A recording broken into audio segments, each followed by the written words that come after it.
So yun, next naman natin itong ENC 108. Yan, yung HK416B.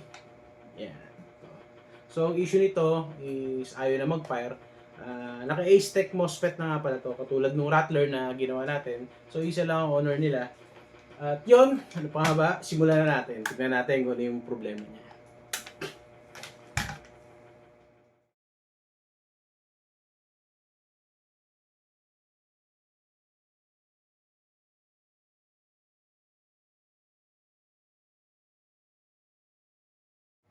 So yun, dito naman tayo sa gearbox shell ng ENC 416D.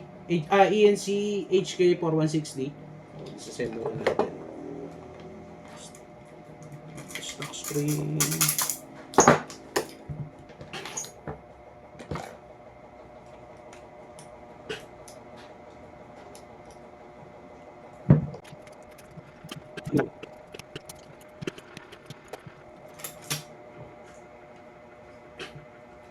Alright, let's go.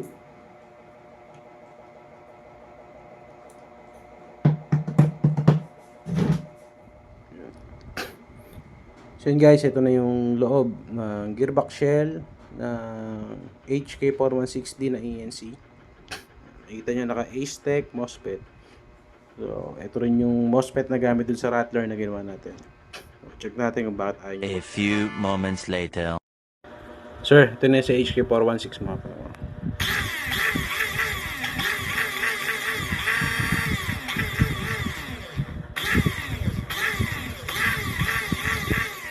Sir, ito na oh. Test fire. Semi. Full. Semi. Full. Safe. Ba? Ay, tumukod ng safe. Yo guys, good evening. Yun, nabitin tayo dun sa ENC Rattler. Kaya eto, tinarbaho na rin natin itong ENC HK416D. So, ang code nito is EC108. Yan. So, yun, binuksan nga natin, nakita natin yung problema niya is nandun sa MOSFET. Siguro nag-overheat. Then, buti naman at nagawa pa natin ang paraan, naayos na natin. At yun, ready to fire na. So yun, test fire muna natin para makita nyo. Wala naman tayong upgrade na ginawa kasi gusto lang ng owner is gumana lang siya at hindi naman siya interesadong maglaro ng airsoft sa yung mga game site na malalakas yung FPS.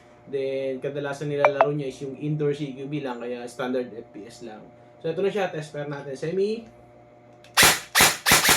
full automatic, safe, semi, safe. So yun, okay na siya, wala nang problema. Then, ayun sir, ready na yung mga unit mo.